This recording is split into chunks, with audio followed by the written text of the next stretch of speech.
मराठी हिंदी कन्नड़ ಇಲ್ಲ उंगली पकड़ के तूने चलना सिखाया था ना दहलीज ऊंची है पार कराए बाबा मैं तेरे बलि का टुकड़ा हूँ तेरे दिल का एक बार मैं दिल से फिर से पार करा दे मुड़ के ना देखो दिल भरो मुड़ के ना देखो दिल भरो मुड़ के ना देखो दिल भरो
हम बात आगे बढ़ाते हैं कि आपको मैं एक ही सुर में अलग अलग गाने आपके सामने पेश कर रहा हूँ। क्या सभी गाने एक जैसे साउंड हो रहे हैं कि उनमें कुछ अलग अलग खासियत है? जब मैं गाता हूँ मुड़ के ना देखो दिल भरो, दिल भरो, मुड़ के ना देखो दिल भरो, इसका एक अलग फील है। और तू सुख करता तू दुख है, इसका एक अलग फील है कि दोनों गाने सेम होते हैं। अगर दोनों को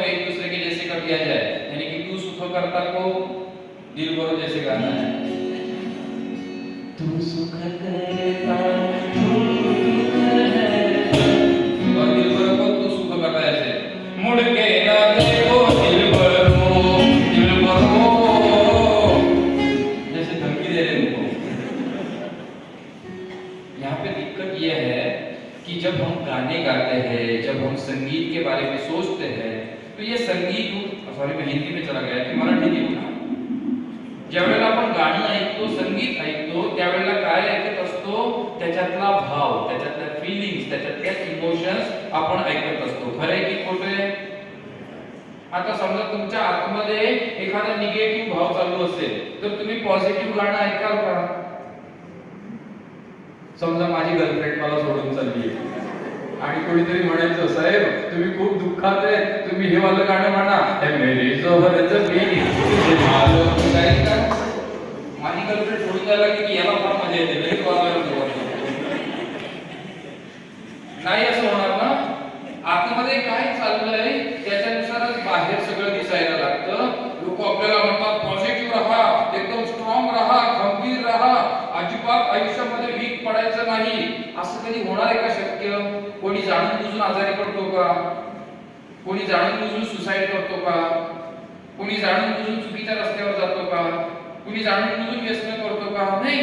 प्रत्येक जण चांगलाच असतो, पण असं कधीतरी काहीतरी चुकीचं घडतं त्याच्या हातून की तिथपासून त्याचा रस्ता वेगळा व्हायला लागतो. जन्माला आलेलं बाळ खुनी म्हणून शिक्का मारून येतं का कपाळावर? बलात्कारी म्हणून कपाळावर शिक्का मारून येतं का?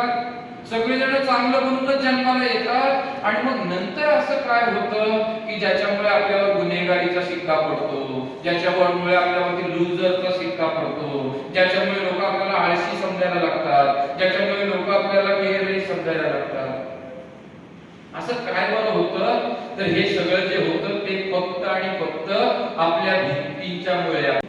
खरं आहे ना? आता गंमत अशी आहे, फक्त मार्क्स मिळवण्यासाठी गाणं म्हणायला पाहिजे का? की गाणं म्हटल्याने आपल्यात पॉझिटिव्हिटी पण येते? आपल्यात पॉझिटिव्हिटी यायला सुरुवात, इतनी शक्ती हमें दाता मन गावी याला गाणं म्हणतात का? गाणं म्हणजे काहीतरी व्यवस्थित ट्युनिंग झालं पाहिजे, साऊंड वाले माझ्याबरोबर ट्यून झाले पाहिजे, हे इन्स्ट्रुमेंट ट्यून झाले पाहिजे, एकमेकांचा एकमेकांशी संवाद झाला पाहिजे, आपण काय एकमेकांशी बोलतो हे एकमेकांना समजलं पाहिजे, मग गाणं चालू होतं ना. जगणं पण तसंच चालू होतं. तुमचा एकमेकांशी संवाद किती आहे? अगदी मित्र मित्र म्हणून तर असेलच, पण तुमची शाळा, तुमचं ग्राउंड, तुमचा वर्ग, तुमचं दप्तर, तुमची पाटी पेन्सिल, तुमची नोटबुक, तुमचे आई बाबा, तुमचे मित्र मैत्रिणी, तुमची स्वप्न, तुमचे लिमिटेशन्स, या सगळ्यांनी तुमचं जगणं बनत असतं. खरं आहे की खोटं आहे? खरं आहे. म्हणजे तुमचं आयुष्य हे फक्त मला काय वाटतं याच्यावर डिपेंड नाहीये, तर जगामध्ये माझी काय भूमिका आहे याच्यानुसार ते आयुष्य कन्वर्ट होत असतं. आता सगळेजण म्हणतात पॉझिटिव्ह विचार करा. तुमच्या डोक्यात रोज किती विचार येतात माहितीये का? 60,000. किती? याच्यातले सगळे पॉझिटिव्ह असतात का? असतात? जर असते तर मी मागाशी म्हणते या समोर येऊन गाणं म्हणा, सगळेजण येऊन पॉझिटिव्हली गाणं म्हणते असते की नसते? गाणं म्हटल्याने त्रास होतो की भारी वाटतं? आपण एक उदाहरण घेऊया. माझ्याबरोबर फक्त एवढं म्हणा, कैसे बताए कि तुझको चाहे, बातें दिलों की देखो जुबानी, तू जाने ना, तू जाने ना, तू जाने ना, तू जाने ना, मिलके भी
तर काय वाटतं की तुम्हाला इथे चांगली माहिती सांगून जाईल? आपण एकमेकांशी कसं बोलतो, कसं हसतो, एकमेकांकडे कसं बघतो याच्यावरनं ठरतं आपलं अस्तित्व काय. समजा घरी आईने सांगितलं, अरे बाळा तुला आंघोळीला पाणी ओतलंय मी आणि जरा असं मी आवडून घे तोपर्यंत आंघोळी करून घे.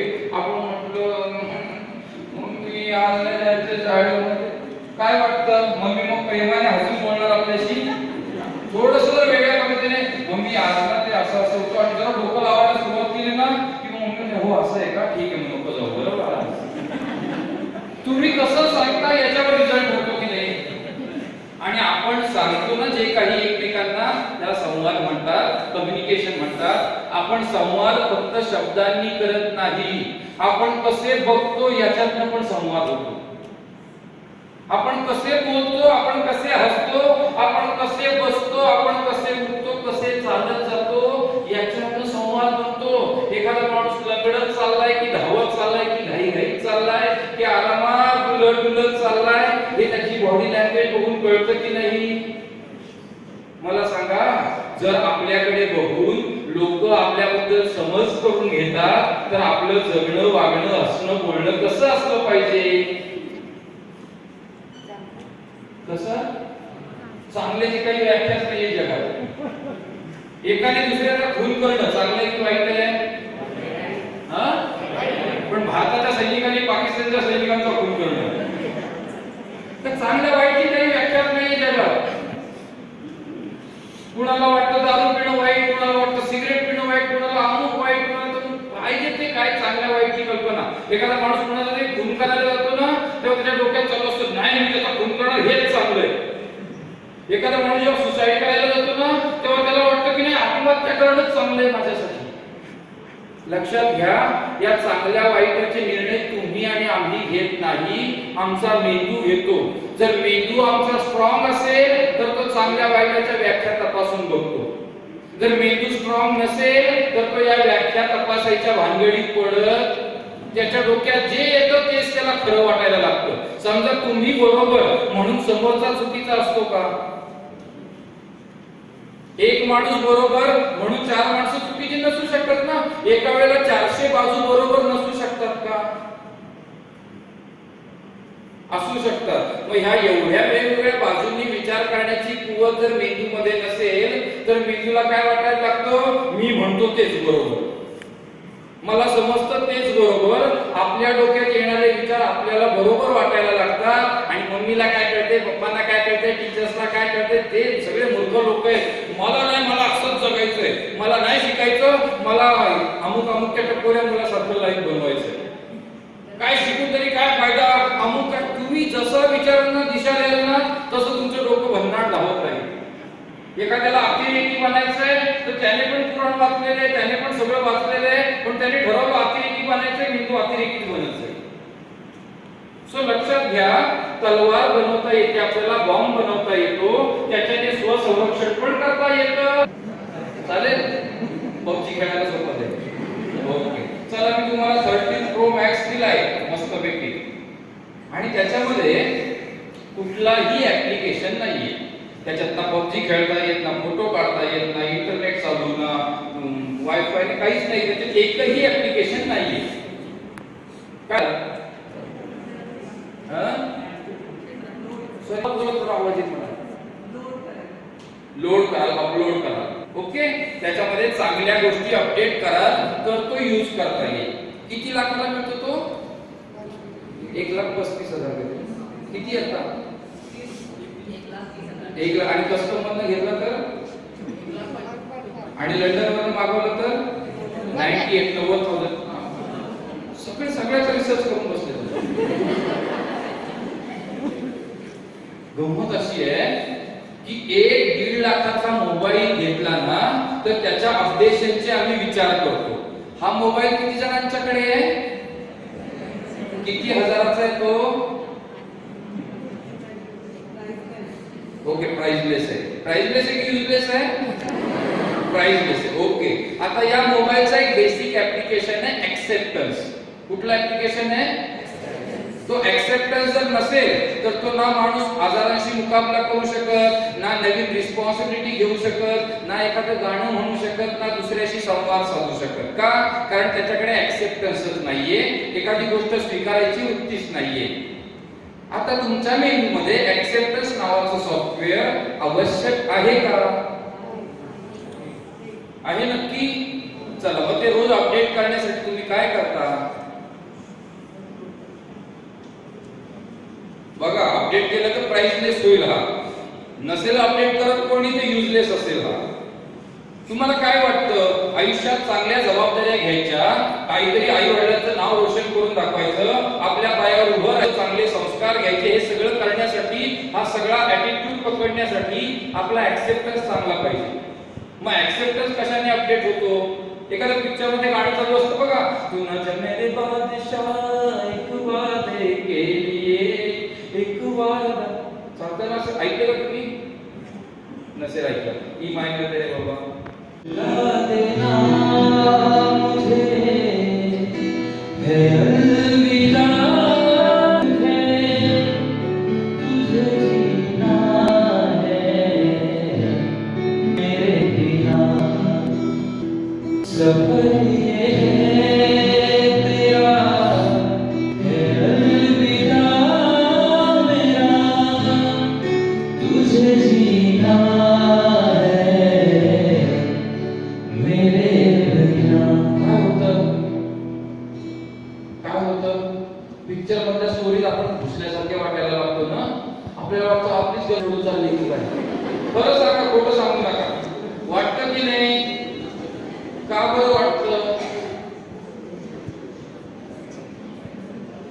तेरी मिट्टी में मिल जावा, गुल बनकर मैं खिल जावा, इतनी सी.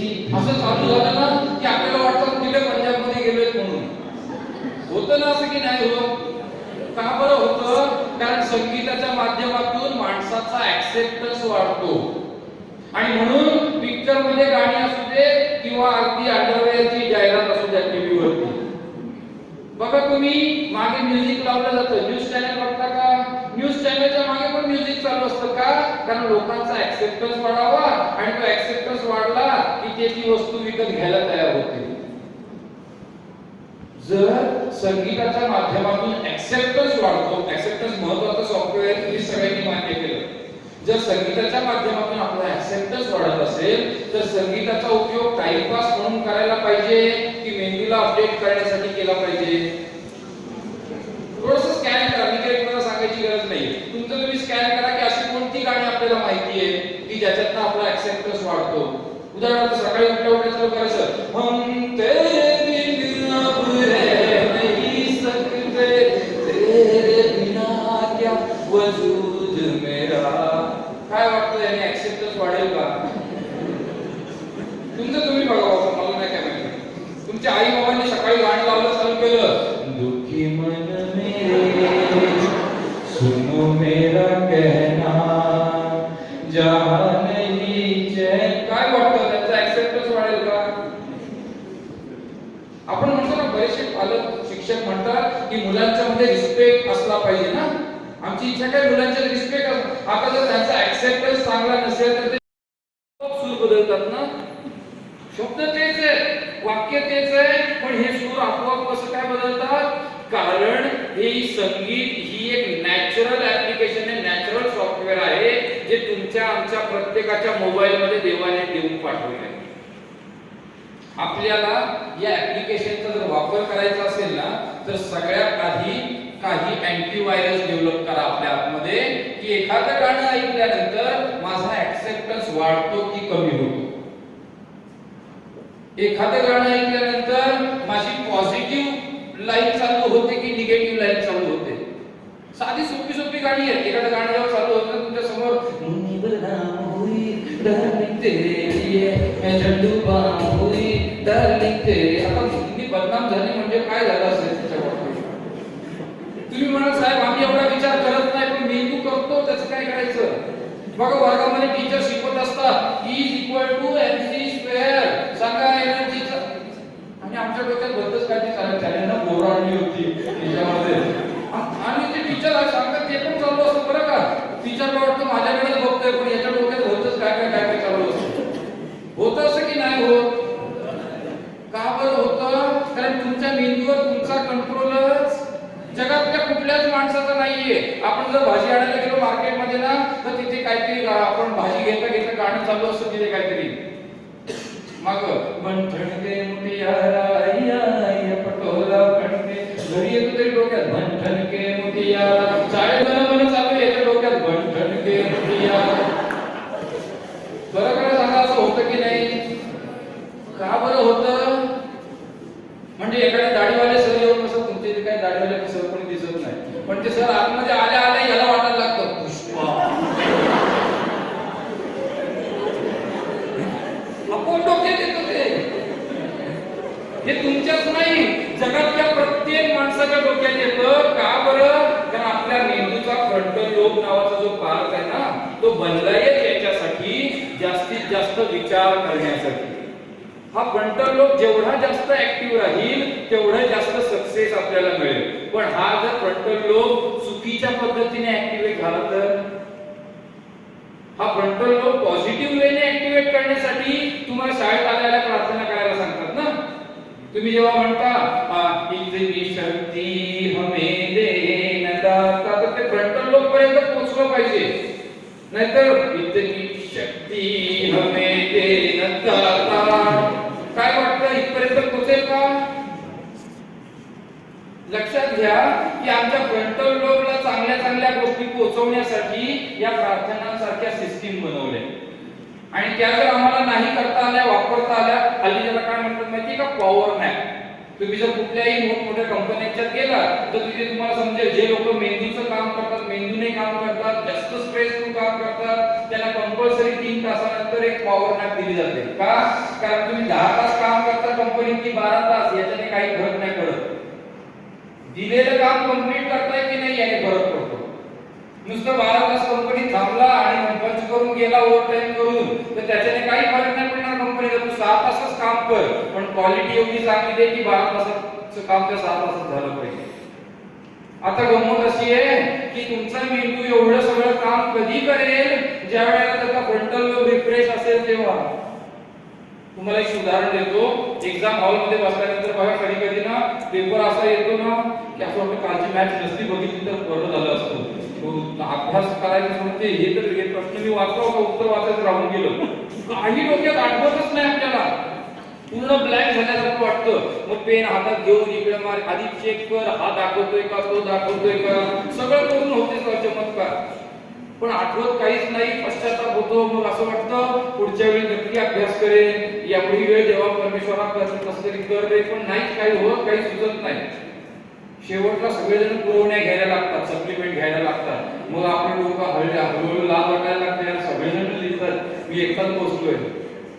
मग थोड्या वेळाने आपण डोकं खातच बसतो आणि ना शेवटची 10-15 मिनिटं उरलेली असतात. त्यावेळेला सगळेजण पेपर द्यायचे तयारीत असतात आणि आपल्याला अचानक सुचायला लागतो. दुनियाभरचे टीचर येतात पेपर गोळा करत, तरी आम्ही लिहितोय, संपतच नाही उत्तर. होतं असं की नाही होत? नक्की.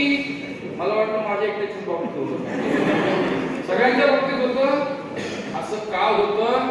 कारण ज्या वेळेला फ्रंटल लोब ऍक्टिव्ह होतो ना, त्याच्यानंतर तो जगातले सगळ्या पुस्तकांचं नॉलेज तुम्हाला द्यायला सुरुवात करतो. एका जन्माचं नाही, जन्मोजन्मीचं नॉलेज तुम्हाला मिळायला लागतं. असं मी नाही म्हणत. डॉक्टर एडगर केसी, डॉक्टर रेमंड मूडी या लोकांनी 14,000 केस स्टडी करून हे सिद्ध करून दाखवलंय की माणसाच्या मेंदूमध्ये एवढं नॉलेज आहे, जन्मोजन्मीचं नॉलेज आहे की तो अशा इमर्जन्सीच्या क्षणी वापरू शकतो.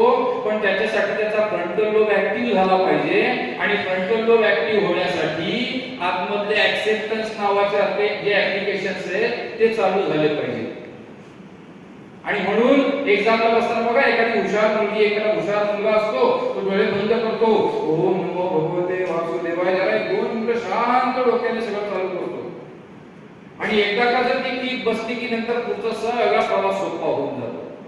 तुम्ही तुमच्या दिवसाची सुरुवात अशा फ्रंटल लोबला ऍक्टिव्ह करून करू शकता का? मी तुम्हाला एक उत्तम उदाहरण देतो. समजा तुमची आई घरामध्ये जेवण करते, सकाळी तुमच्यासाठी डबा बनवते, टिफिन बनवते, बनवतात ना तुमच्याकडे? विकतचं आणतात बनवते. आता तिने जर समजा चपात्या लाटताना चालू केलं, दुनियाभरची कामं माझ्याकडनं पहिले करून घ्या, किती मला चालायचं, त्यांचे डबे भरून द्यायचे की कामं, अरे उठकी गेले लवकर का होईल तिचा दिवस मस्त पॉझिटिव्ह वे मध्ये जाईल. आणि समजा त्या आईने जर सुरू केलं, केशवा तुझ्या नामात रे, अरे पिल्लू उठकी रे बाबा, उशीर होते ना शाळेला, तुझ्या नामात रे गोडवा. काय वाटतं तुम्हाला तिचा दिवस कसा होईल? कुठली पद्धत चांगली, कुठली पद्धत होते घरी?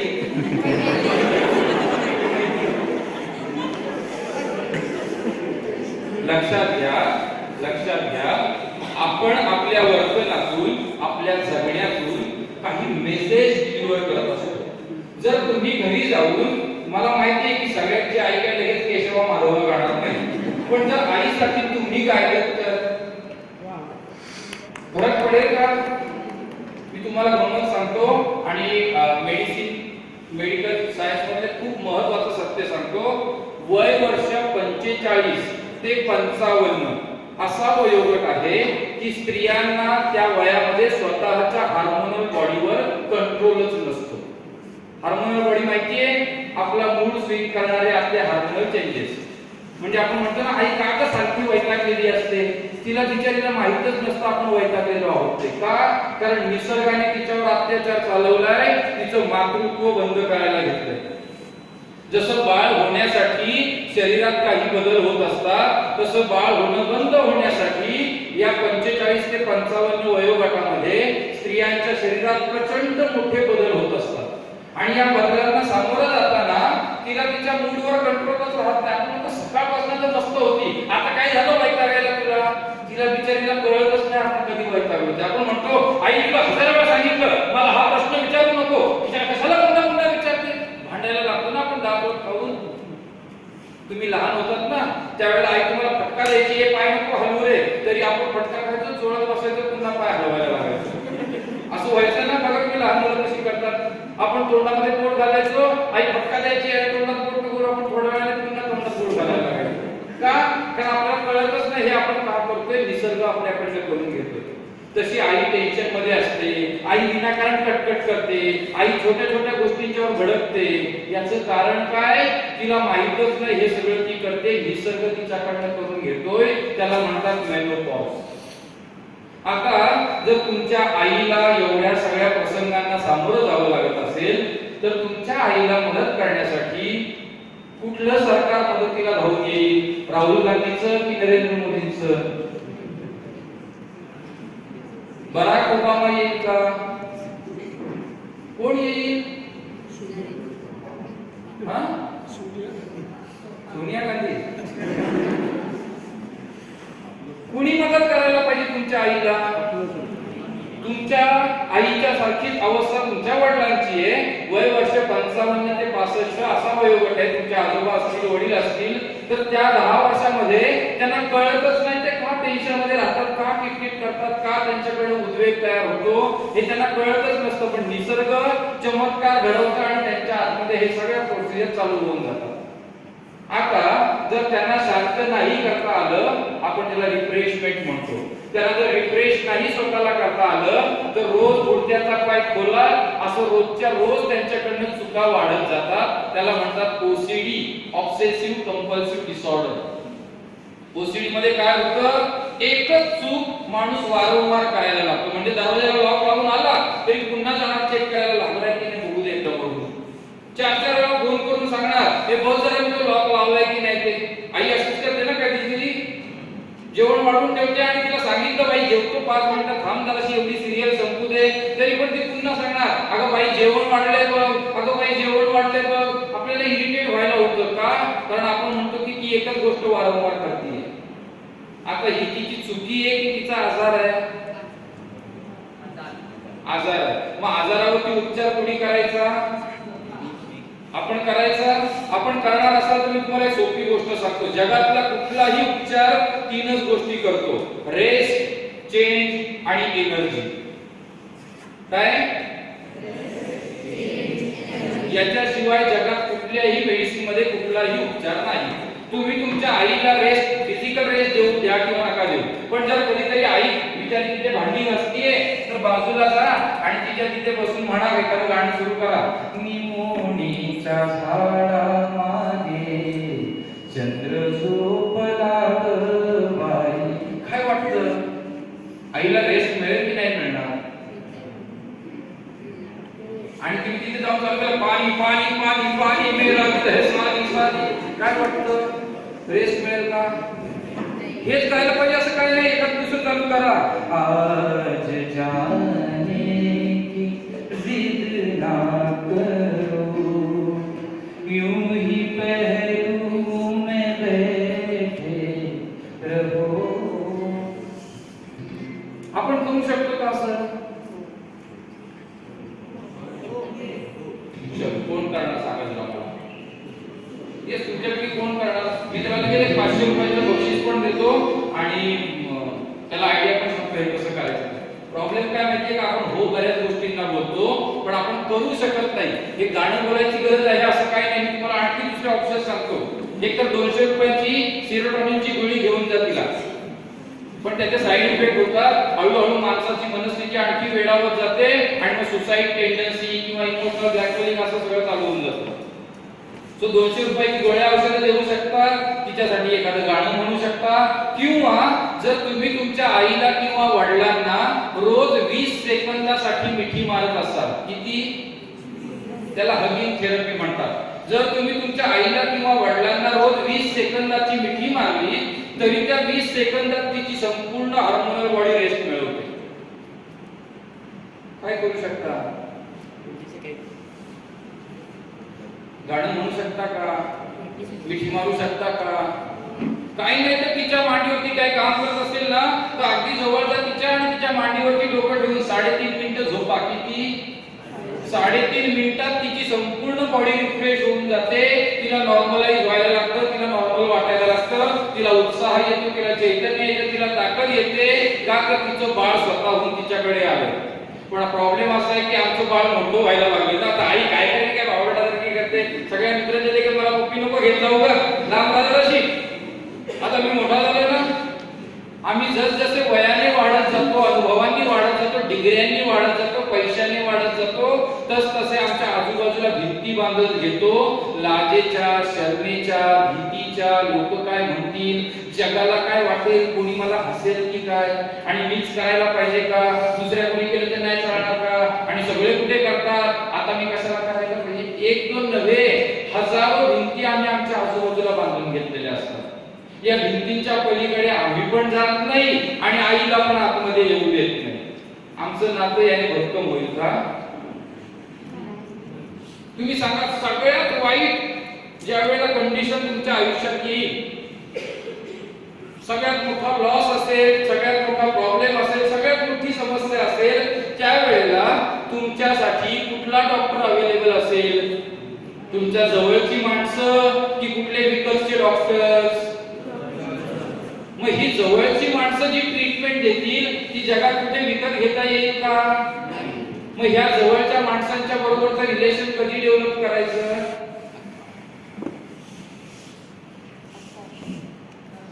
घरी जाऊन किती लोक आईला पप्पी घेतील? चला हात वरती करा.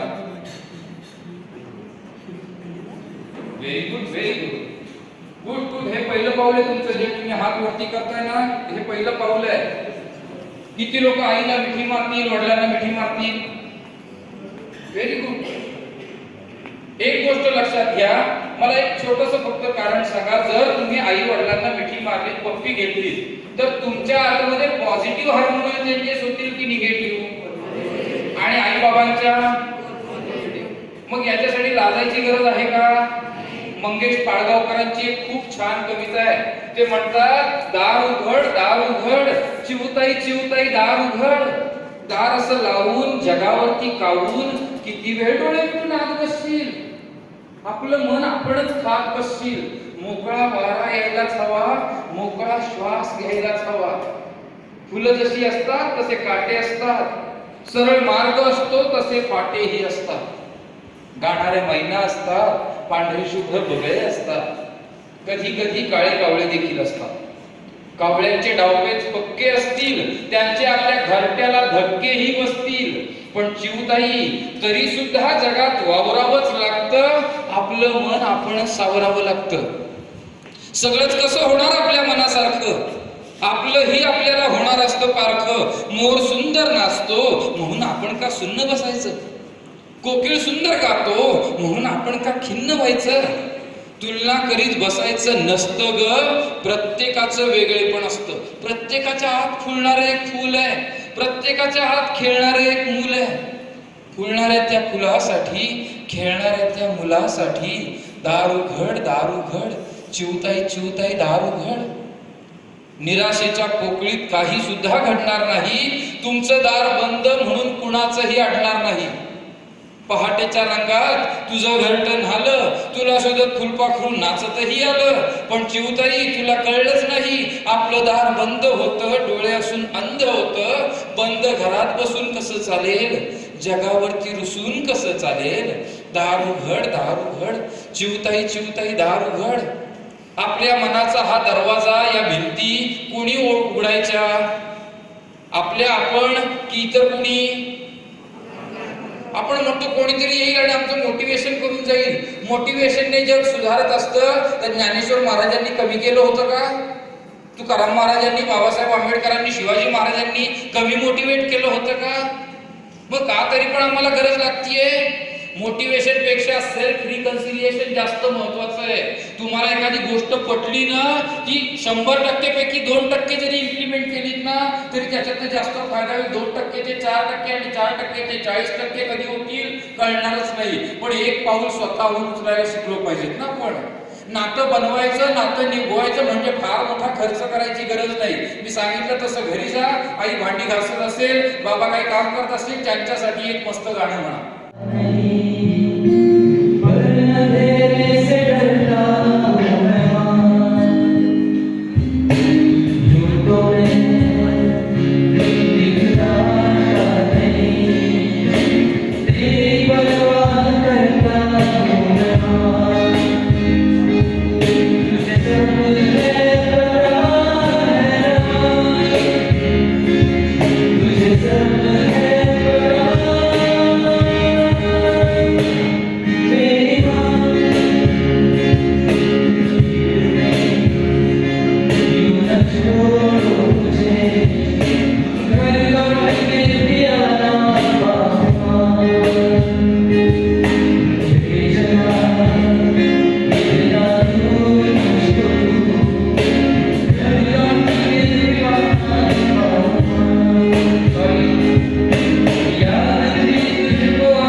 आईशी कनेक्ट होऊन जातोय, एवढ्या गर्दीत बसतोय, पण काय आठवतंय आपल्याला? आठवते का? आता ही आई जर आपल्याला आठवत असेल तर आई समोर असताना तिच्या बरोबर हे प्रेमाचं बोलणं नको का करायला? प्रॉब्लेम काय होतोय माहितीये का? आम्ही गृहीत धरून चाललोय. टू बी ग्रँटेड आपण म्हणतो ना, टेकन फॉर ग्रँटेड आपण म्हणतो. आई आहे ती, तिला माहिती असायला पाहिजे, चुकलं तर सॉरी कशाला बोलायला पाहिजे. आईला कोण थँक्यू बोलतो, आईला कोण सॉरी बोलतो, बाबाला कसं थँक्यू बोलायला पाहिजे? आम्हाला कळलं पाहिजे, जर नात्यांच्या वरती घाव पण होतात याचा अर्थ नात्यांना मलमपट्टी करायची पण गरज आपोआप जखमा बऱ्या होतील का? या जखमा बऱ्या करण्यासाठी कुणी मलमपट्टी उचलायची? नक्की तुम्ही तुमच्या आई बाबांचे डॉक्टर बनू शकता का? जर तुम्ही बनत असाल तर मी तुम्हाला एक मिनिटात सांगतो कसं डॉक्टर बनतात. जगातला कुठलाही डॉक्टर कुठल्याही पेशीचा कुठल्याही थेरपीचा 3च कामं करतो. पेशंटला आराम देतो, पेशंटला चेंज म्हणजे बदल देतो आणि पेशंटला एनर्जी देतो. तुम्ही तुमच्या आई वडिलांना आराम देऊ शकता का? मग तुम्ही त्यांचे डॉक्टर झाले समजा. तुम्ही तुमच्या आई वडिलांना जरा चेंज देऊ शकता का? कधीतरी बाबा बसलेत आणि मस्तपैकी एक साथ म्हणजे कधीतरी बाबा बसलेत आणि त्यांच्या बरोबर चालू करा.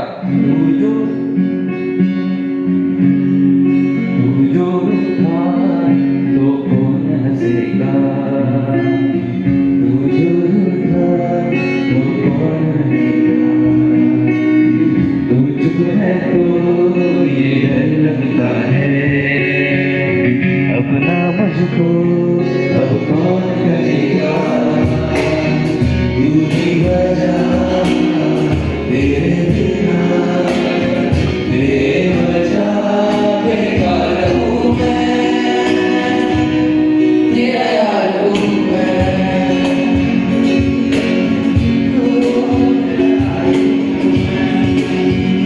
ओ आजा लड़े फिर खिलौनों के लिए, तू जीते मैं हार जाऊँ, आजा करे फिर वही शरारतें, तू भागे मैं मान जाऊँ, मीठी सी गाली तेरी सुनने को तैयार हूँ मैं, तेरा यार हूँ तेरा यार हूँ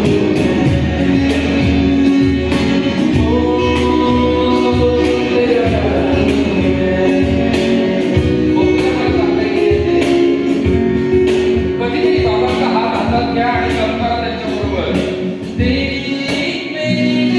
तेरी हार मेरी हार सुन ले मेरे यार, तेरा नाम तेरा नाम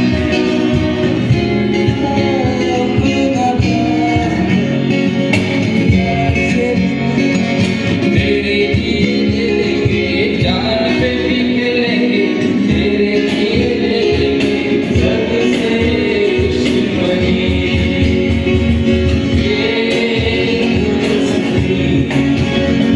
नहीं छोड़ेंगे छोड़ेंगे हम बदल, मेरा साथ ना छोड़ेंगे.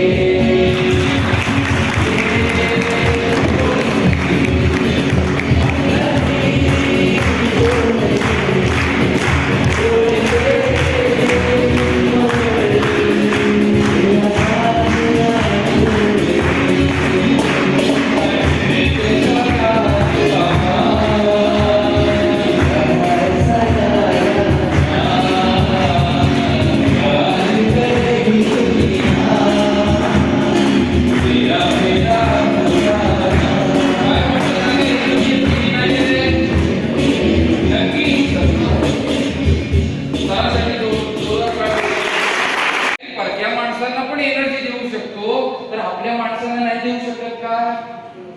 आमची इच्छा मोबाईलने चांगलं काम केलं पाहिजे पण त्याला चार्जिंगला लावायचंच नाही. होईल का? का 2 लाखाचा नाही 5 लाखाचा मोबाईल घ्या पण त्याला चार्जिंगच नाही. किंवा गाडी घेतली मस्त मर्सिडीज 2 करोडची पण तिच्यामध्ये पेट्रोलच टाकायचं नाही. काय होईल? गाडी आनंद देईल का? आपल्याकडचं नातं जे आहे आई वडिलांचं किती करोड आहे मग त्याला चार्जिंग कुणी करायची?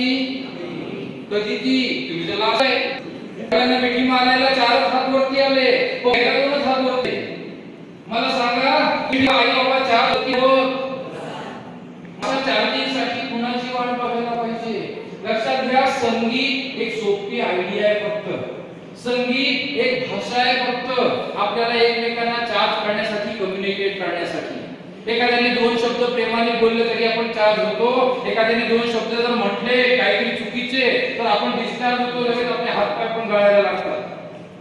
आपल्या संपूर्ण आयुष्यात मुलींना तर आता 10वीच्या मुले तुम्हाला सगळ्यांना जाणवायला लागलं असेल की आपल्या शरीरात किती चेंजेस होतात.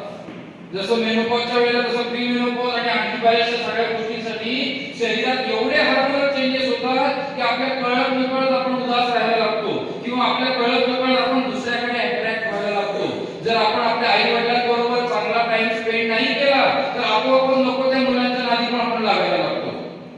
कुणाकडे आकृष्ट होतं तशा मुलांचं पण आहे. मुलाला कुठला तरी मूर्ख माणूस हिरो वाटायला लागतो. एखादा मावाळी शिव्या देणारा प्राणी जो असतो ना, जो कुठल्याच प्राणी संग्रहालयात भरती नाही होऊ शकत असा माणूस यांचा आयडल बनायला लागतो. हा असं होतं. याच्यामध्ये चूक त्या मुलाची नाहीये, त्याच्या आपल्या मशीनची आहे. ते जर मशीनचे जर पार्ट जे सही झाले ते एकदम फिट केले ना की पुन्हा ही गाडी ट्रॅकवर येते आणि पुन्हा मस्त जगायला लागते. उशीर कधीच होत नाही. लक्षात घ्या, तुम्ही जेव्हा पाहिजे तिथपासून चांगली सुरुवात करू शकता, पण असं होत नाही. रावणाला पण आयुष्य गमवावं लागलं ना, तो हुशार नव्हता का? शंकराचं आत्मलिंग काढून आणलं त्यांनी. किती हुशार असेल तो. एवढा हुशार माणूस पण का मूर्खपणा करतो? कारण मूर्ख माणसाला माहिती नसतं आपण काय मूर्खपणा करतोय ते. सगळ्यात वाईट गोष्ट ही एखाद्या मूर्खाला हेच माहिती नसतं आपला काय मूर्खपणा चाललाय. आणि म्हणून आपले अँटीव्हायरस तपासून घेण्यासाठी आपल्याला अशा पॉझिटिव्ह गोष्टींच्या बरोबर कनेक्ट झालं पाहिजे जिथे आपला फ्रंटल लोब जास्त ऍक्टिव्ह राहील. आपला फ्रंटल लोब सारासार विचार करू शकेल. पब मध्ये कोणी गेले का तुमच्यापैकी? कोणीच नाही गेलं. Under age. Okay, sorry. मला कॉलेजची मुलं पण टीचर्स गेले असतील. जेव्हा जातो ना आपण तिथे म्युझिक असं लावलेलं असतं बघा, का तर फ्रंटल लोब ऍक्टिव्हच नाही झाला पाहिजे. आपल्या मागच्या बाजूला एक अॅमेग्डाला नावाचा छोटा पार्ट असतो. तो जर ऍक्टिव्ह झाला की माणूस बसल्या जागी पण उडायला लागतो. का तर अॅमेग्डाला ऍक्टिव्ह झालाय आणि तुम्ही खुर्चीत बसल्या बसल्या पण पाय तुमचा हलायला लागतो. असं होतं कधी? जर फ्रंटल लोब स्टॉप झाला आणि अॅमेग्डाला चालू राहिला तर. आता म्युझिक जे आपण सध्या ऐकतोय ना, ढमढम डिस्क्यामवालं, ते जर फक्त अॅमेग्डाला ऍक्टिव्ह करत असेल तर आपला फ्रंटल लोब दिवसेंदिवस भंगारमध्ये जमा होईल ना. आणि म्हणून जी काही आपण गाणी गातो शांत, सोज्वळ, चांगली चांगली, मगाशी मी मे कभी म्हणत असताना तुम्ही सगळेजण तुमच्या आईपर्यंत पोहोचले होते का? फ्रंटल लोब ऍक्टिव्ह झाला की कॉन्सन्ट्रेशन आणि क्रिएशन या दोन गोष्टींना व्हॅल्यू देतो. मी जर एखादं गाणं चालू केलं ना, भर जरी ग पितांबर दिला फाडून, द्रौपदीसी बंधू शोभे नारायण, सुभद्रा कृष्णाच्या पाठची बहीण, विचाराया गेले नारद म्हणून, बोट श्रीहरीचे कापले ग बाई, बांधायाला चिंधील वकर दे,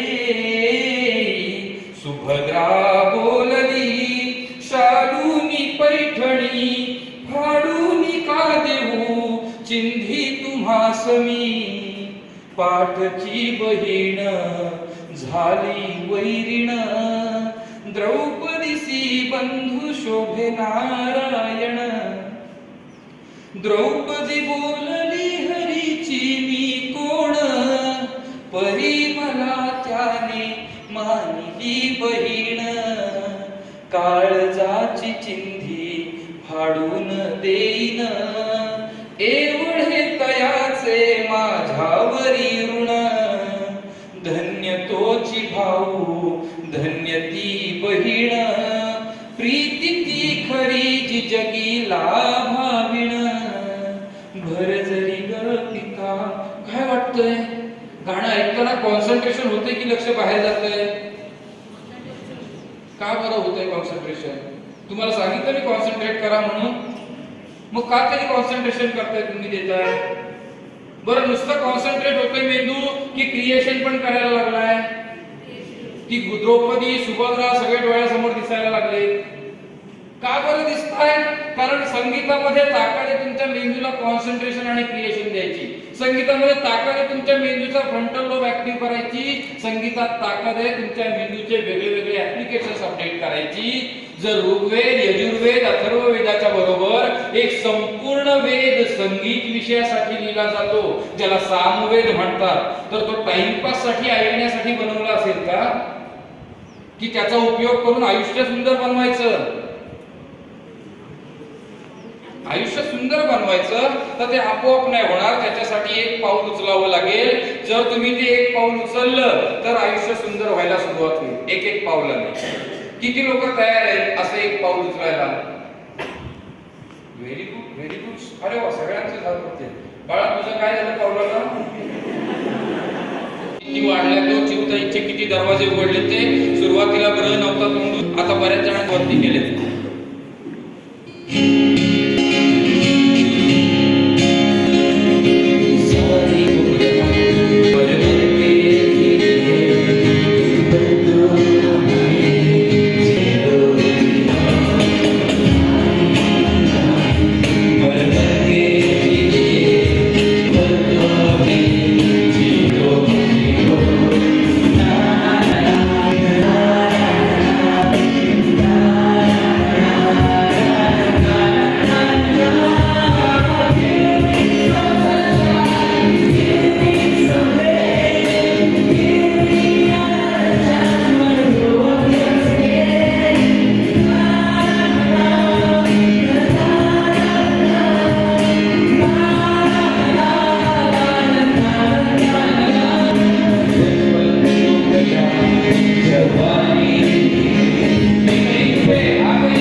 लहानपण गेलं, असं गेलं, त्याच्यामुळे जरी मजा वाटत असली तरी आतून कुठेतरी एक दुःखाची वेदना आपण पकडून ठेवतो. याच चालीचं दुसरे गाणं आपण गाऊ.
रिझल्ट येतोय का बॉडी मधनं? आता याच्या बदली जर मी चालू केलं, गुजरने वाली हवा बता मेरा इतना काम करेगी क्या, मेरे गाँव जा मेरे दोस्तों को सलाम दे, गुजरने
बस विषय समझतोय का?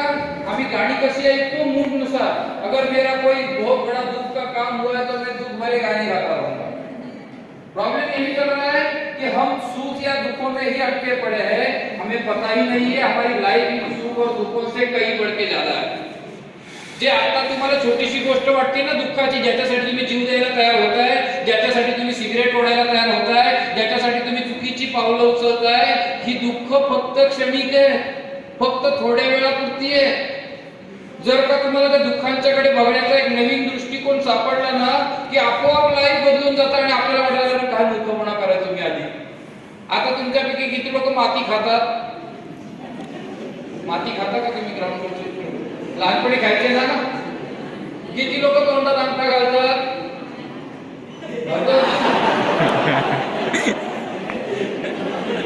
का बरं? कारण लहानपणी असं माप पुसायचे तुम्ही. आता किती लोक पुसतात असं सगळ्यांचं देखत?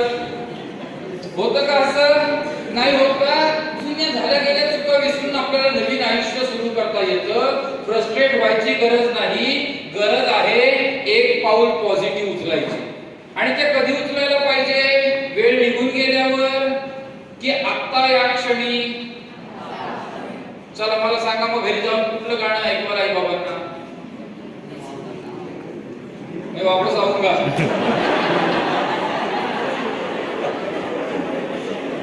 येस, तुम्ही ज्या ज्या वेळेला प्रयत्न कराल ना त्या त्या वेळेला असं आता हसू तुमच्या चेहऱ्यावर ना. आई घरी गेल्यानंतर कुठला देव हसला बाळाला, मस्तपैकी एकदम स्माइल करत आलाय घरी. गंमत बघा की आमची एक छोटीशी ऍक्टिव्हिटी आमच्या नात्याला आणखी घट्ट करू शकते, आमच्या नात्यामध्ये आणखी डोळसपणा आणू शकते. अगदी शिक्षकांसाठी पण, आपले जे शिक्षक सगळेजण बसले त्यांच्यासाठी पण आपण गाणं गाऊ शकतो की नाही? की टीचर्स डेलाच गायला पाहिजे. कुठलं गाणं गायचं? दुश्मन तू मेरी दुश्मन मैं तेरा, मैं नागिन तू सपेरा.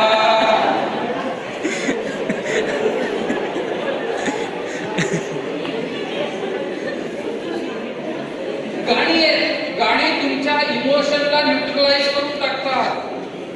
असं पण बघा, तुमचा बीपी ॲबनॉर्मल होतो, तुम्ही थरथर करायला लागता, प्रचंड राग यायला लागतो, प्रचंड डोकं दुखायला लागतं, किंवा अभ्यासातनं लक्षच लागत नाही, असं मन नुसतं मरून जावं असं वाटायला लागतं. असं काय काय काय काय आम्हाला वाटायला लागतं. हे कशामुळे? आमच्या इमोशनल ट्रॉमामुळे. आमच्या आतमध्ये किती इमोशन म्हणतात? रोज 2.5 लाख. किती? 2,40,000 इमोशन तुमचा ब्रेन रोज कॅरी करतोय. आता या सगळ्या इमोशन पॉझिटिव्ह असतात का? मग इमोशनल न्यूट्रलायझेशन झालं पाहिजे. आम्ही आमच्या इमोशनला न्यूट्रलाइज करण्यासाठी काय करतो? उलट आणखी गेम खेळायला बसतो. गेम खेळताना तुम्ही पॉझिटिव्ह इमोशन मध्ये असता. कुठली पण गेम असू दे, जगातली कोणतीही गेम पॉझिटिव्ह इमोशन मध्ये खेळताच येत नाही. अगदी ते काय ते असं ते फुगा असतो इकडनं इकडनं, काय म्हणतात त्याला? ते असे 3 मुलं मोडले की असे टुचकन आवाज येतो, कॅन्डी क्रश. Candy crush. आणि ना ते असं असं करत करत असताना ना आपण नंतर मोबाईल हातामध्ये नसतो तरी डोक्यात चालू असतं असं टुच तसं टुच असं चालू असतं की घरावर सांगा. आणि ते पतीला चिकन डिनर झोपलं तरी डोक्यात चालू आहे, बाबा तिकडनं आलं, बाबा तिकडनं आलं. का असं होतं? कारण आमचा ब्रेनचं प्रोग्रामिंग कसं करतोय आम्ही दिवसेंदिवस. तुम्ही जर आज 4 वाजता एखादी घाणेरडी व्हिडिओ बघितली ना तर उद्या 4 वाजता तुमचा मेंदू आपोआप सिग्नल देणार घाणेरडी व्हिडिओ बघायला पाहिजे. जर आज सकाळी तुम्ही 4 वाजता उठलात ना तर उद्या सकाळी 4 वाजता तुमचा मेंदू सिग्नल देईल 4 वाजता उठायला पाहिजे. तुम्ही म्हणता जाऊ दे ना आजच्या दिवस मस्ती करून बघू. आज ती जर चुकीची मस्ती केलीत ना तर उद्या बरोबर त्याच वेळेला मेंदू सिग्नल देणार चुकीची काम करायला पाहिजे. आता तुम्ही ठरवायचं, जर तुमच्या आयुष्यातल्या चांगल्या कामांची यादी वाढवली तर तुमचा मेंदू चांगल्या पद्धतीने अपडेट होत जाईल ना. अशी किती चांगली कामं असू शकतात दिवसभरात? अशी किती चांगली कामं करावी लागतात? फक्त 6. किती? 6 कामं चांगली करा आणि आयुष्यभर मस्त निरोगी राहा. का?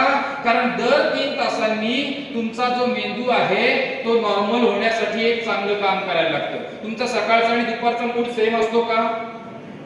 शाळेत जायचा आणि शाळेतनं परत यायचा मूड सेम असतो का? नाही. का? कारण दर 3 तासांनी आपल्या शरीराची हार्मोनल बॉडी बदलते.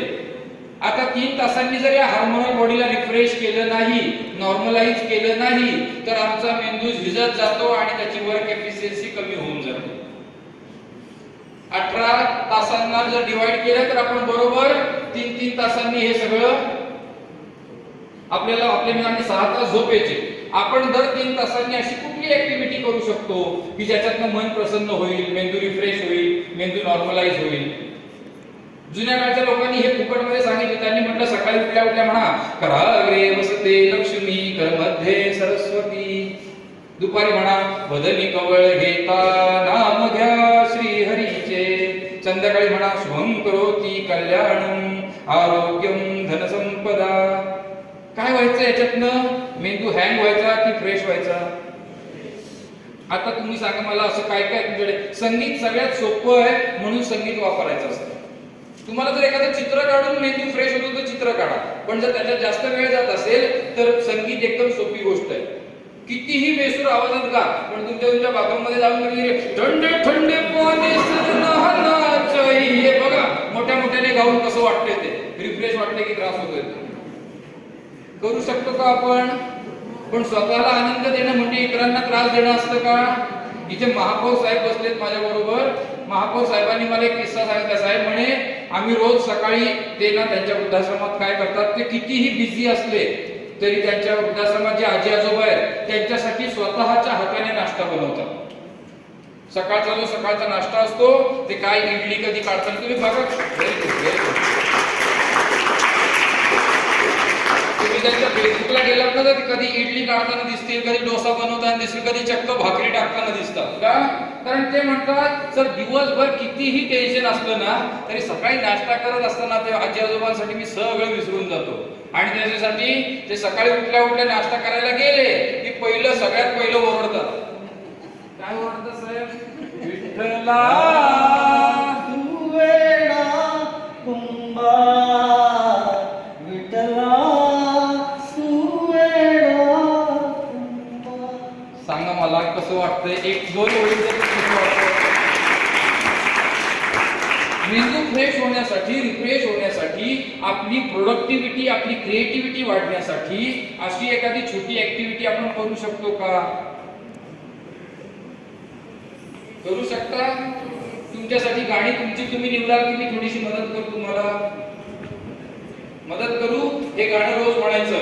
अन्न घाणी मडिये दिरू नाणू अन्न तू एन्न दिरू अन्न ती सारीसी गळू देना. चालेल? मी मगापासून म्हणतोय स्वतःची कामं स्वतः करा आणि तुम्हाला चांगली गाणी पण माझ्याकडनं लिहून पाहिजेत ना. किती विचित्र बघा, आपण सगळ्या गोष्टींची दुसऱ्याकडनं अपेक्षा करत असतो. तुम्ही ठरवायचं ऍक्सेप्टन्स वाढवायचा की एक्सपेक्टेशन्स. ज्यांच्याकडे ऍक्सेप्टन्स नसतो ते दुसऱ्यांच्याकडे एक्सपेक्टेशन करत बसतात, अपेक्षा वाढवत राहतात. ज्या दिवशी तुमचा ऍक्सेप्टन्स वाढेल आपोआपच दुसऱ्यावरती डिपेंड राहणं कमी होऊन जाईल आणि आपोआपच आपण आपल्या आयुष्यासाठी स्वतःला जबाबदार मानायला लागतो. संगीत या दोन्हीही स्टेजला तुम्हाला मदत करू शकतं. एक तर पॉझिटिव्ह बनण्यासाठी आणि दुसरं पहिलं पाऊल उचलून क्रिएटिव्ह बनण्यासाठी. तुम्हाला मेंदूचे असे वेगळे वेगळे ऍप्लिकेशन्स अपडेट करायचे असतील माझ्याकडे, मला इन्स्टाला फॉलो करा. इन्स्टाला कोण आहे तुमच्या वेगळी? सगळे असतील, हात वरती नाही करणार. मला इन्स्टाला फॉलो करा. मी तुम्हाला असे छोटे छोटे व्हिडिओ पाठवत जाईल की ज्याच्यातनं तुम्हाला स्वतःला क्रिएटिव्हिटीसाठी काय काय म्युझिक वापरायचं. बासरी ऐकली का तुमच्यापैकी कोणी? फ्लूट ऐकली आहे? नाही? गिटार ऐकली का कोणी? कशी वाजते सांगा? टिंग टिडिंग टिंग टिडिंग. लक्षात घ्या, हे वाद्य फक्त एक वातावरण निर्मितीसाठी असतं. तुम्हाला मी एक छोटासा डेमो दाखवतोय की गिटार आहे, गाणं पूर्णच वाजत नाही पण ती गिटार वाजते तरी पण आपण त्या संगीताबरोबर कनेक्ट होऊन जातो. एखादा छोटासा डेमो.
तेरी झलक झलके श्रीवल्ली नैनामदन दिवसभर चालू काय पुढं काय नाहीये मागं काय नाहीये दुसरं ते तेरी झलक झलके तशी काय प्रसन्न होणार आहे श्रीवल्ली यांना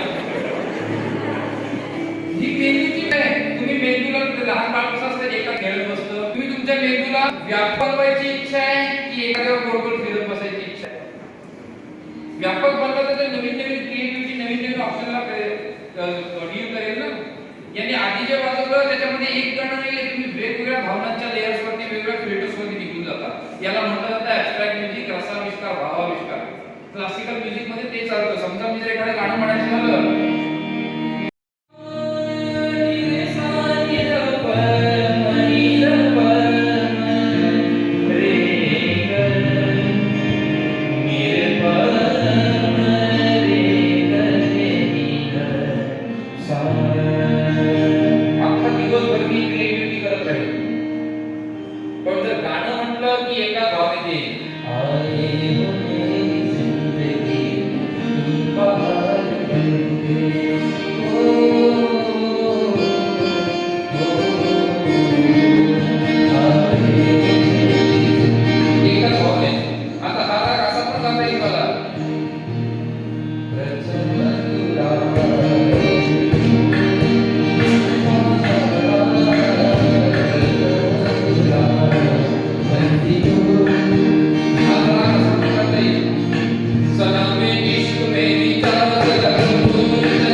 आपल्याला करायचं काय या भावनेच्या चक्रातून बाहेर पडून भावनिक प्रगल्भ बनवायचे मेंदूला आणि भावनिक प्रगल्भतेसाठी आपल्याला संगीताची भाषा ऐकायला आली पाहिजे आता हा दादा मगापासून काय काय काय काय वाजवतोय याचं तुम्हाला ऐकायला येते का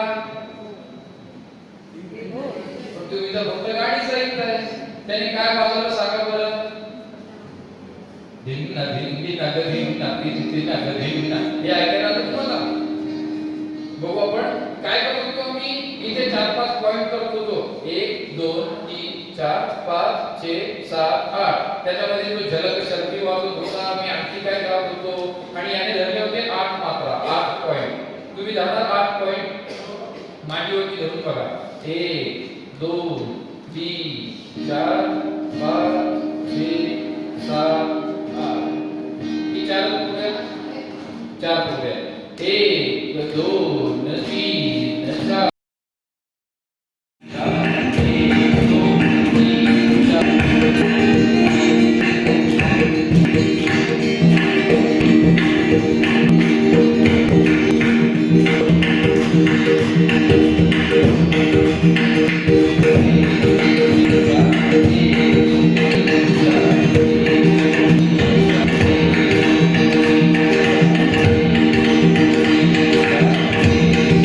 Thank you.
शिकवली का तुम्हाला? चला बोलून दाखवा बरं.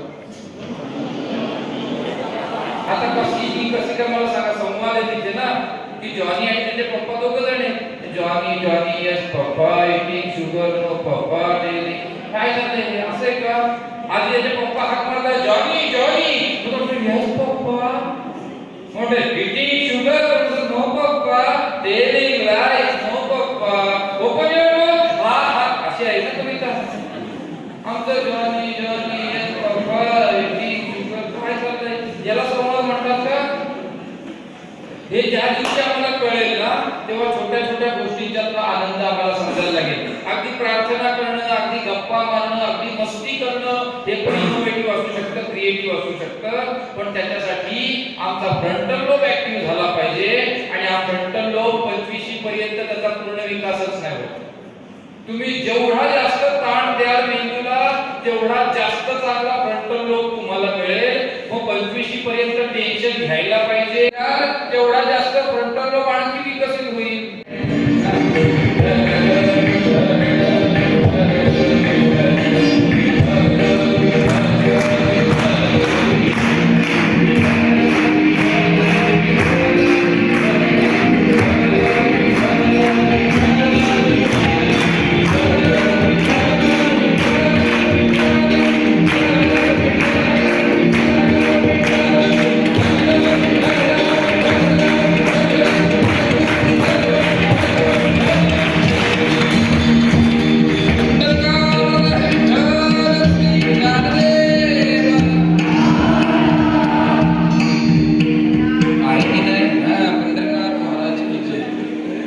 आहे की नाही भजनामध्ये आनंद आहे की नाही?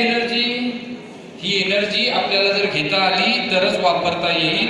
आणि म्हणून आपण संगीत या विषयाकडे फक्त मनोरंजन किंवा टाइमपास म्हणून न बघता आपल्या आयुष्याला सुंदर करणारा घटक म्हणून बघूया.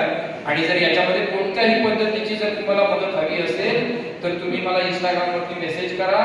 डॉक्टर संतोष बोराडे असं टाईप केलं तर माझा अकाउंट तुम्हाला मिळून जाईल.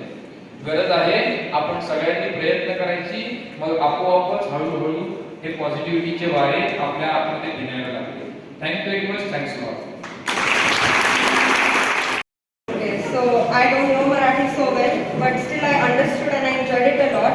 And music really puts me in a good mood, so I use that every day also. And I really had a fun time, and I'm going to learn Marathi now. It's really fun. हो, हे programme खूपच छान झाला. एवढे गोष्टीवर जे focus नव्हता माझा आता त्या फोकस आला, त्या गोष्टीवर फोकस आला. हे प्रोग्राम इतकं महत्त्वाचं होतं आमच्या सगळ्यांसाठी.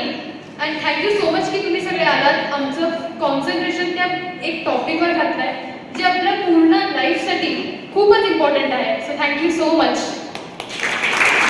मला सरांना थँक्यू म्हणायला लागलं कारण तुमचा म्युझिकमधनं मला खूप चांगला वाटलं आणि तुमचं म्युझिक खूपच छान आहे. आम्हाला कॉन्सन्ट्रेट करायला आणि फोकस करायला खूप चांगलं टॉपिक दिलं आणि आमच्या पेरेंट्सपासून क्लोज व्हायला पण खूप छान आहे. आम्ही आमच्या गोल्सपर्यंत फोकस करू शकणार. So thank you and music is great. Actually first of all मी तुम्हाला थँक्यू म्हणेन इकडे आला आणि आम्हाला सर्वांना गाईड केला आणि इतक्या खूप चांगल्या ॲक्च्युली रिअल गोष्टी सांगितल्या. मी ॲक्च्युली आवडते मला म्युझिक. मी करते सॉंग्स वगैरे म्हणते. खरं नॉर्मली डेली सकाळी कसे असतात थोडेसे असे रोमॅन्टिक सॉंग्स वगैरे थोडे असतात. यापुढे परत पॉझिटिव्ह सॉंग्स वगैरे पण ॲड करत आहोत. Thank you, sir. You took us to another world, which we really didn't know. छोट्या गोष्टी या पण लक्षात राहतील अशा सांगितल्या. So thank you. Thank you very much. खूप बरं वाटलं. खूप ऐकून खूप मी स्वतः शिकले आणि मी नक्कीच सांगते आज मी स्वतः घरी जाऊन आधी माझ्या आईला नक्कीच जादूची छत्री दिली. थँक्यू. आतापर्यंत मी कधी गाणं म्हटलं नाही पण आता उद्यापासून कसा येईल तसा आवाज, कसा येईल तसा आवाज.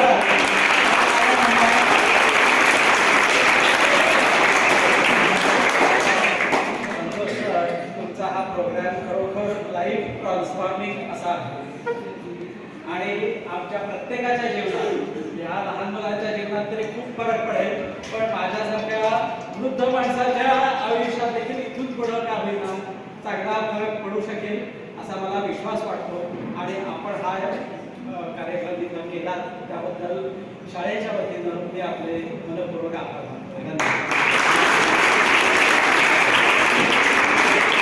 गेल्या 8 दिवसापासून तुम्ही संगीताचा आनंद घ्यायला लागलाय. ह्याच्या अगोदर सुद्धा 4-5 महिन्यापाठीमागे आमच्या शांताईकडे हा कार्यक्रम झाला होता. त्याच वेळेला मी ठरवलं की आमच्या बेळगाव शहरामध्ये प्रत्येक कॉलेज, शाळेमध्ये, वेगवेगळ्या संस्थेमध्ये संतोष बोराडेचा कार्यक्रम ठेवला पाहिजे. कारण संतोष बोराडे प्रॅक्टिकली आपण कसं जगावं आणि कसं राहावं हे शिकवतात. आणि त्यांच्यामुळे रोज सकाळी मी, तुम्हाला माहीत नसेल, या 2 वर्षामध्ये मी इडली, भाकरी, चपाती सगळं काही करायला शिकलो आणि ते पण छान केले. काल तर हात करून टाकलो. काल एका बामणवाडी गावामध्ये आपण हा कार्यक्रम घेतला. पूर्ण गाव सगळं एकत्रित झालं होतं. गाव जेवण केलं आणि त्याच्यामध्ये वांग्याची भाजी आणि बटाट्याची भाजी आणि सांबार मी केलं होतं. आणि त्याचा अनुभव सांगते. पण जीवनामध्ये फक्त सगळ्या गोष्टी पैसा, प्रसिद्धी, मान सन्मान हा नसतोय. जीवनामध्ये आपण कसं जगलं पाहिजे आणि आमच्यामुळे कुणाला तरी फायदा झाला पाहिजे किंवा आनंद मिळाला पाहिजे. मी तर रोज माझ्यावर नशिबात या बेळगाव शहरामध्ये कोणच नसणार, कारण मला 40 आजी आहेत आणि रोज मला कमीत कमी 15 ते 20 हॉस्पिटलच्या बाबतीत फोन येतात आणि बाकीचं स्टुडंट तुम्हाला सगळं माहितीच आहे. पण मी मुलांनाही सुद्धा विनंती करतो की आपण सुद्धा सर आमच्या शांताईमध्ये एक दिवस या सगळ्या विद्यार्थ्यांचं आणि टीचरांचं एक ट्रिप घ्यावं आणि आमच्या बालगोपाळांच्यावर ही बालगोपाळ मिळाली तर त्याच्यापेक्षा आनंद कुठेच मिळणार. त्यासाठी आपण आमचे मित्र संतोष बोराडेचा कार्यक्रम या ज्ञानप्रबोधन शाळेमध्ये घेतला. त्याबद्दल मी बेळगाव शहराचा माजी महापौर त्यांना आपला मनपूर्वक आभार. धन्यवाद. कार्यक्रम अतिशय सुंदर होता. म्हणजे खरंच म्युझिक किती इम्पॉर्टंट आहे. म्हणजे इट वॉज रिअली अमेझिंग. आणि नो डाऊट संगीताची आवड आहे, गाता गाळात डेफिनेटली नाही आहे, पण नक्की प्रयत्न करू आणि संगीताचा आनंद घेऊ. पण तुम्ही जेव्हा काही काही उदाहरणं देत होता, मी ॲज अ टीचर आणि एक आई म्हणून काही गोष्टी रिलेट करत होते की सकाळी आमची सुरुवात कशी होते. पोळ्या लाटणं असेल, स्वयंपाक करणं असेल, घरातल्यांसाठी सगळं करून, आमचे डबे करून, मुलांसाठी, आणि कुठेतरी त्यावेळेकरता शाळेत जाऊन काय करायचं आहे किंवा काय इतर पुढचं प्लॅनिंग काय आहे शाळेचे, शाळेच्या ॲक्टिव्हिटीज. खूप तुम्ही जसं म्हणाल ना, हजारो विचार डोक्यात सुरू असतात आणि त्याचा नकळत कुठेतरी परिणाम होत असतो. आमच्या शरीरावरती परिणाम होत असतो, आमच्या मनावरती परिणाम होत असतो आणि त्या दृष्टीने काही बदल होत असतात. त्यामध्ये एकदा राग म्हणा किंवा इतर ज्या भावना असतात, चिडचिड, या सगळ्या गोष्टी त्या खूप सवयीच्या होऊन जातात. तर कुठेतरी मला वाटतं आम्ही सगळ्या, पर्टिक्युलरली आमच्याकडे लेडीज स्टाफ जास्त आहे, त्यामुळं मी समजू शकते की 2 गोष्टी त्या बॅलन्स करत असतात. तर या गोष्टी करताना यापुढे डेफिनेटली संगीताची आम्हाला कुठेतरी खूप मदत होईल. तर तुम्ही सांगितलेल्या गोष्टी खूप मौल्यवान होत्या आणि डेफिनेटली त्याच्यामुळे आमच्यात खूप पॉझिटिव्ह फरक पडला आहे. तर मला सगळी पूर्ण शाळेतर्फे मी मनापासून तुमचे आभार मानते. Thank you very much. हा प्रोग्राम तुम्हाला मोटिवेट करण्यासाठी बिलकुल नाही आहे, लक्षात घ्या. मी एक सायंटिस्ट आहे, मी विचार करतोय सायकोसोमॅटिक डिसऑर्डर्स आणि अल्टरनेटिव्ह मेडिसिन या विषयामध्ये मी रिसर्च करतोय आणि मी तुमच्यासमोर फक्त असा रिसर्च मांडतोय. तुम्ही लॉजिक्स तुमच्या मेंदूने तुमच्या पातळीवरती ते चेक करा की खरोखर संगीतामुळे आमची डे टू डे लाईफ सुंदर बनवू शकते का, आमच्या लाईफमध्ये काही चेंजेस होऊ शकतात का. हा प्रश्न फक्त स्वतःला विचारा. तुम्ही जर रिकन्सिलिएट करू शकलात ना हे सगळं, तर तुम्हाला कुठल्या मोटिवेशनल स्पीकरची गरज कधीच पडणार. तुमचे मोटिवेशनल स्पीकर तुम्हीच असाल. जगातला सगळ्यात चांगला गुरु कोण? तुम्ही स्वतः. जगातला सगळ्यात चांगला शिक्षक तुम्ही स्वतः. जगातला सगळ्यात चांगला डॉक्टर तुम्ही स्वतः. फक्त आपल्याला काय करायचंय, हा सिलेबस अपलोड करायचा आहे. जेवढा नवीन सिलेबस आपण अपडेट करत जाऊ तेवढं या आतल्या गुरुला आणखी नॉलेज मिळायला लागेल. आपलं आयुष्य सुंदर वळणावर आहे. So thank you very much. Thanks a lot. आणि बोलायचं नसतं तरी सुद्धा माझा एक अनुभव मी तुम्हाला सांगतो. माझी बहीण ज्या वेळेला कॅन्सरनं 5 स्टेज कॅन्सर होता, बेड रिडन होती, कोमामध्ये होती. म्हणजे हात सुद्धा हलवत नव्हते, डोळे सुद्धा काढत होती. मग तिची इच्छा होती की संतोष बोराडेचे गाणे ऐकायचं आणि कोमामध्ये गेल्यानंतर मला पण वाटलं की बाबा संतोष बोराडे घरी घेऊन जाऊन ते गाणं ऐकायचं, म्हणजे भजनं ऐकायचं. आणि घेऊन गेल्यानंतर लिटरली भजन चालू झाल्यानंतर 11व्या मिनिटाला तिचे डोळे उघडले, हात हलवायला लागले, नमस्कार करायला लागले आणि आनंदात ते 2 महिन्यानंतर आम्हाला सगळ्यांना सोडून गेले. पण ते वाजवत मस्तपैकी ते जे काय 10-15 मिनिटं होती त्याच्या म्हणजे संगीतामुळे कोमामध्ये असलेलाही माणूस उठून त्याचा आनंद घेतो. धन्यवाद. There are 2 musicians on the stage. They were not introduced to you. One is an architect by profession from Mumbai, and the other is an engineer.